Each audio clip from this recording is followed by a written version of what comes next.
Hello, teacher. This is my lesson plan number 5. First and second conditional sentences. This is for first baccalaureate.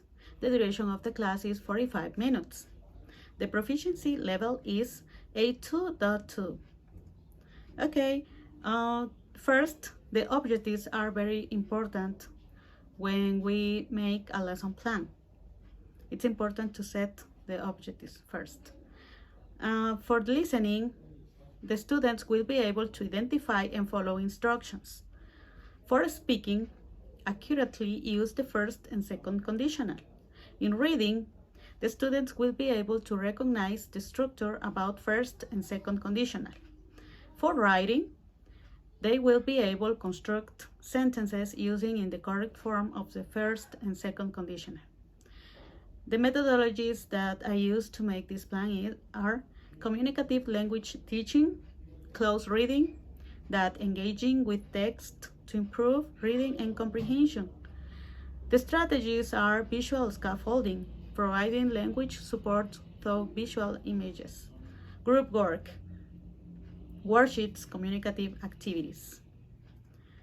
For anticipatory set, the teacher shows the students a picture in which tells a history about a poor man that won the lottery and became a rich and famous man. Then, the teacher tells the student that imagine if that man did not win the lottery, if that man did not have a lot of money, if that man had not married, what would have happened in the story? I think that this is open their minds.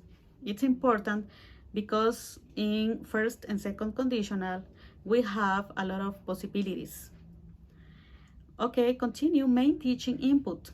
For warm-up activity, the teacher shows to students a picture about a famous writer, Justin Gardner, who has written many books for children and young people.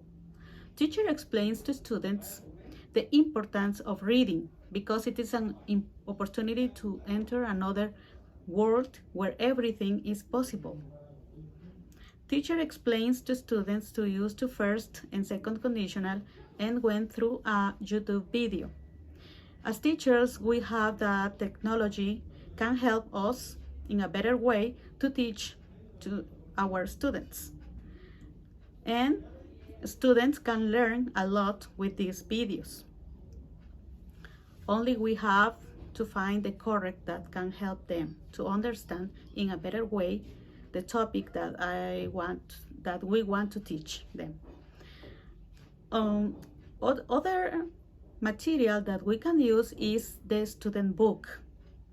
Here I have that students look to the pictures and match these pictures with the word bank.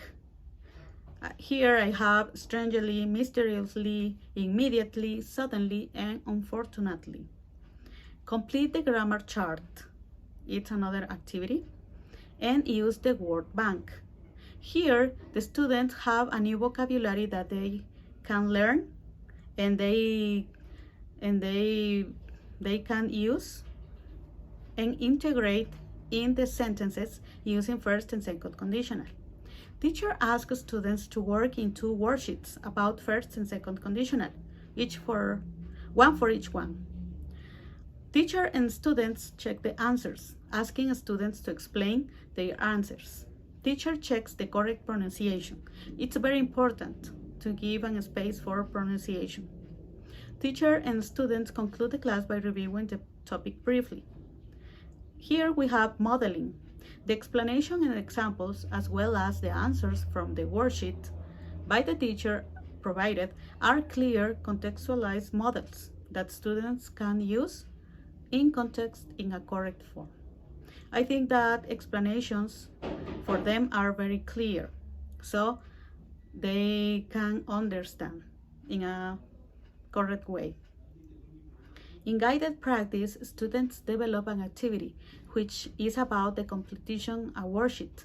Teacher is monitoring the activity. When students finish it, they check the answers with the whole group. Independence practice. Students write 10 sentences in their notebooks using the first and second conditional, 5 for each conditional. It is very important, the independence practice, because it is a space that students can take advantage and they can practice the topic. And if they have any doubts, they can ask to the teacher for this. In assessment, students' participation. I include this part in all my lessons plans because I think that this is very important too, because the participation of the students must be 50% of the class and 50% the teacher, because the interaction between teacher and student is very important. It's a good way to check their pronunciation and the structure that they have for each topic. They read their correct sentences to the class. And number 10, I have closing review and follow-up. At the end of the class, it's very important to make a brief review about the topic. And here I have for homework. Students should write 10 sentences using the first and second conditional. It's very important to give homework because they can practice at home all that they learned in class. And the second day, we can check if they understand what we talked the last class. It's very important. And this is all. Thank you.